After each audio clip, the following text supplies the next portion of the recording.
Hello guys, this is the earth and explorer and आज की इस वीडियो में हमने पॉडकास्ट करा है आदिति मैम के साथ, जिन्होंने एक नहीं, दो नहीं, तीन नहीं बल्कि चार चार कंपनियों के इंटर्नशिप क्रैक करे हैं, जिनमें से अमेजॉन हो गया, गूगल हो गया, इंस्टीट्यूट हो गया, एटलेसियन हो गया। इन्होंने ये चार कंपनी के इंटर्नशिप कैसे क्रैक करे, तो पॉडकास्ट में हम जानेंगे।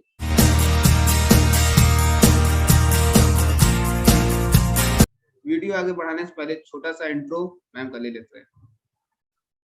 Hi guys, this is Aditi. I am currently pursuing my BTech from National Institute of Technology, Jamshedpur. My branch is electrical engineering. I got internship offer from 4 companies, that is Amazon, Intuit, Atlassian, and Google.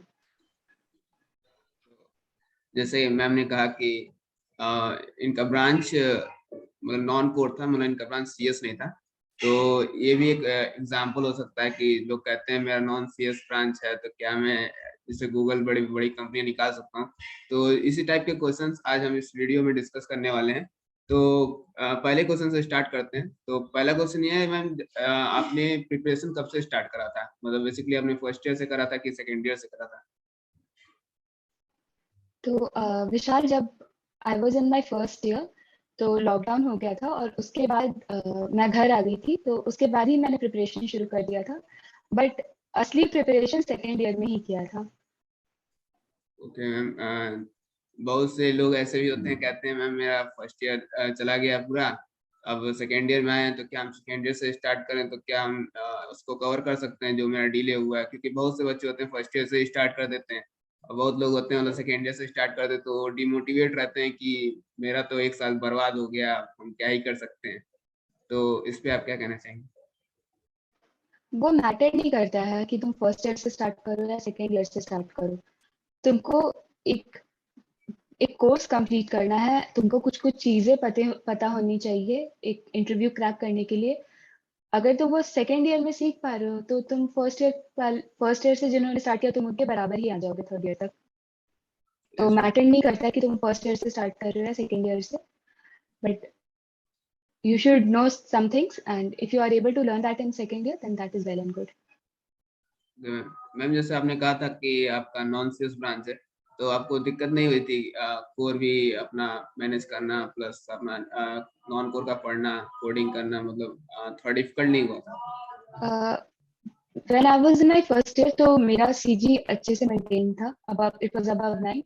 तो उसके बाद I did not focus that much on my core subjects and I started preparing for non-core subjects. So it was little difficult क्योंकि marks वगैरह नहीं मिल पाएंगे, but since lockdown था तो उतना दिक्कत नहीं हुआ। And non-core में prepare करने के लिए my seniors were very helpful। तो कुछ भी डाउट होता था तो मैं उनसे पूछ लेती थी। ओके मैम, एंड सीजीपीए उतना मैटर करता है यहाँ पे? मतलब जैसे आपने बोला है कि ऑफ कैंपस आपने अप्लाई करा था, तो ऑफ कैंपस में सीजीपीए पूछा जाता है? आई थिंक CGPA एक डिसाइडिंग फैक्टर होता है। और बहुत सारी कंपनीज ऐसी भी होती हैं जिन्होंने अपना बार सेट कर रखा है कि वो 8 CGPA से ऊपर वालों को ही बैठने देंगे अपनी कंपनीज में। तो CGPA तो एक इम्पॉर्टेंट फैक्टर हो जाता है, आई गेस। ओके मैम, तो मैम नेक्स्ट क्वेश्चन पे बढ़ते हैं। तो बहुत लोगों का डाउट रहता है कि मैम सीपी करें ना करें, और सीपी करें तो कितना करें, तो इस पे कुछ एलोबरेट करें। देखो विशाल, डेटा स्ट्रक्चर्स और एल्गोरिदम ऐसा चीज है जो तुम्हें पता होनी चाहिए इंटरव्यूज के लिए। एंड अगर तुम्हें सीपी करनी भी है तो तुम्हें डेटा स्ट्रक्चर्स तो पता होनी ही चाहिए। और सीपी इज अ वे कि तुम इम्प्लीमेंट कर रहे हो वो डेटा स्ट्रक्चर्स को। और सीपी तुम्हारा लॉजिकल थिंकिंग को बहुत ज्यादा बढ़ाता है। तो सीपी इज इम्पोर्टेंट। अगर क्वेश्चन तुम्हें मतलब इंटरव्यू में अगर एक नया क्वेश्चन मिल जाता है एंड तुमने वो क्वेश्चन ऑलरेडी सॉल्व नहीं कर रखा है, तो if you are having that logical ability to solve that question तो तुम वो कर लोगे। तो मेरे ख्याल से सीपी इज इम्पोर्टेंट। एटलीस्ट तुम्हें पता तो होना चाहिए कि मतलब कैसे हो रहा है प्रॉब्लम एंड कैसे उसको हैंडल करना है। Yes ma'am. और मैम जैसे बहुत से कंटेस्ट होते हैं तो उसमें स्टार मिलता है, जैसे कोड शेफ पे हो गया तो 5 स्टार 6 स्टार। तो मैम मान लीजिए किसी का कोड शेफ पे इतना स्टार नहीं है, तो क्या वो इन कंपनी में जा सकता है कि कुछ बर्डन को बस कोई प्रॉब्लम फेस करना पड़ेगा? नहीं कोई दिक्कत नहीं होता है। कंपनीज की ऐसी क्राइटेरिया नहीं होती है कि तुम अगर कोडशेफ पे 5 स्टार हो और या कोड फोर्सेस पे तुम स्पेशलिस्ट हो तभी तुम बैठ सकते हो, ऐसा कोई क्राइटेरिया नहीं होता है। Even if you are not registered on Codeforces then also you can get internship. और कंपनीज मतलब जब इंटरव्यू होता भी है तभी भी इंटरव्यूअर नहीं डिस्कस करते हैं कि तुम कौन से प्लेटफॉर्म पे कोडिंग करते हो या तुम्हारा लेवल क्या है, they will not discuss over that. Okay ma'am, तो अपने नेक्स्ट क्वेश्चन पे बढ़ते हैं। तो मैम बहुत से लोगों का डाउट रहता है कि मैम डेवलपमेंट कितना करना चाहिए, बेसिकली मतलब कितना प्रोजेक्ट्स बना लें, कितना कर लें तो ज्यादा सही रहेगा। विशाल, सीवी मतलब रेज्यूमे या सीवी जो भी कह लो वो थोड़ा वर्सेटाइल होना चाहिए। और उसके लिए if you are including projects in your CV so that will make your CV versatile. तो अगर थोड़े बहुत प्रोजेक्ट्स बना ले रहे हो वो काफी होगा। और इंटरव्यू में जनरली प्रोजेक्ट्स पर डिस्कशन नहीं होता है, सारा टाइम डीएसए के क्वेश्चन सॉल्व करने में निकल जाते हैं। और they will ask you CS के फंडामेंटल क्वेश्चन या ऑपरेटिंग सिस्टम या डीबीएमएस, जो भी इंटरव्यूअर का मन है। तो प्रोजेक्ट डिस्कशन उतना ज्यादा हो नहीं पाता है। कोई कोई कंपनीज एक पर्टिकुलर राउंड ही रख लेती है प्रोजेक्ट डिस्कशन के लिए, तो वो अलग चीज है। बट अगर तुम्हारा बेसिक प्रोजेक्ट भी है तो वो उसी पे डिस्कस करेंगे। जरूरी नहीं है कि तुम एकदम हाई लेवल प्रोजेक्ट बनाओ। और वेब डेवलपमेंट आई गेस थोड़ा बहुत कर लो तो अच्छा है। या तुम्हारा अगर कॉम्पिटिटिव कोडिंग या डीएसए से मन भर गया या तुम बोर हो रहे हो तो थोड़े दिन के लिए वेब डेवलपमेंट या एंड्रॉइड डेवलपमेंट जो भी तुम्हारा मन करे वो कर लो। ओके मैम, तो और मैम ऐसा भी लोग रहते हैं, मतलब पूछते हैं कि मैम जैसे सीपी कर रहे हैं हम, तो कितने लेवल तक का क्वेश्चन हमसे बनने लगे तो हमें मतलब एक होता ना कि इतने लेवल तक का बनने लग रहा है तो हम तैयार हैं कंपनियों के लिए, मतलब इंटरव्यू के लिए तैयार हैं, कोडिंग राउंड्स के लिए तैयार हैं। तो कितने लेवल तक का क्वेश्चंस बनने चाहिए कोडसेफ कोड फोर्सेस पे? मेरे ख्याल से अगर तुम कोड फोर्सेस पे बी और सी तक बना ले रहे हो, सी तक बना ले रहे हो, या तुम्हारा लेवल ऐसा है कि तुम 1500 के क्वेश्चन सॉल्व कर पा रहे हो, तो तुम्हें दिक्कत नहीं होनी चाहिए। क्योंकि इंटरव्यूज में जनरली बहुत इजी क्वेश्चन पूछा जाता है और ऐसा ही क्वेश्चन पूछा जाएगा जो most probably 50% of the time तुम पहले से देख चुके हो। यस। तो मैम अपने नेक्स्ट क्वेश्चन पे बढ़ते हैं। तो मैम आपने डीएसए कहाँ से करा था, मतलब रिसोर्सेज क्या क्या थे आपके, और कौन से वीडियोस आपने फॉलो करे थे, तो उनके बारे में बता दीजिए। मैंने गीक फॉर गीक्स से किया था और लीड कोड से किया था।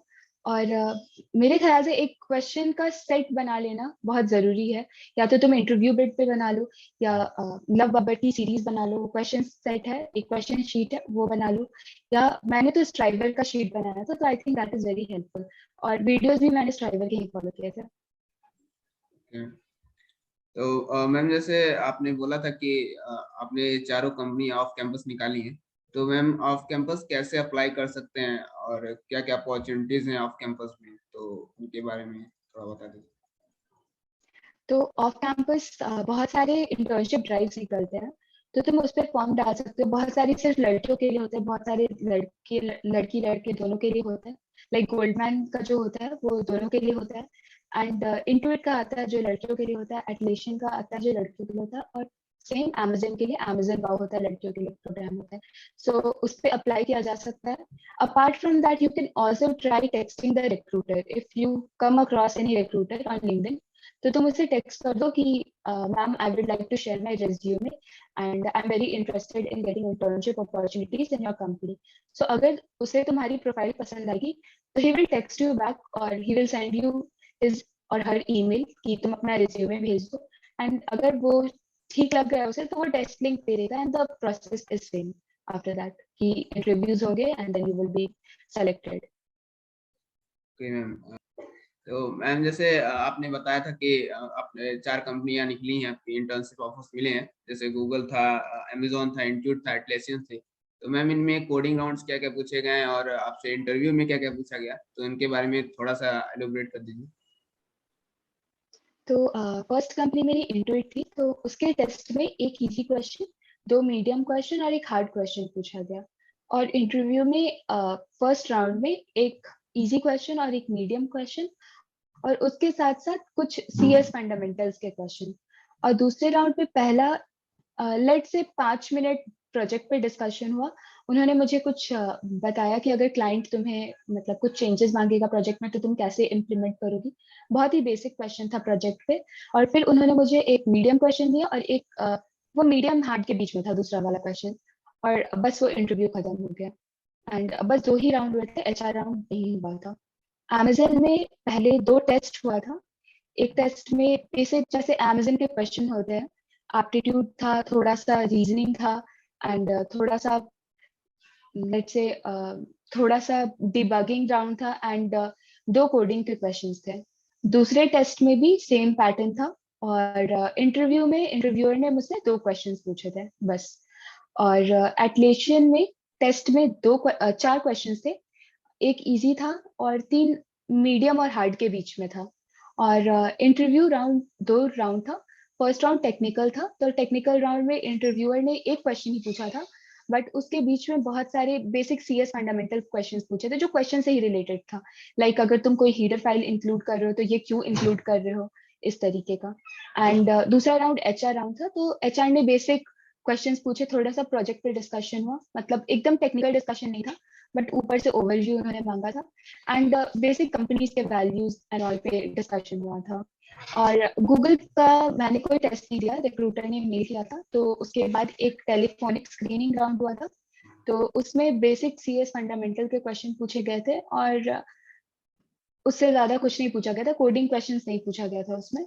एंड उसके बाद 2 राउंड हुआ था जिसमें कोडिंग क्वेश्चंस थे और उनका लेवल मीडियम से थोड़ा ज्यादा और हार्ड से थोड़ा कम, लाइक बीच में था। Okay ma'am.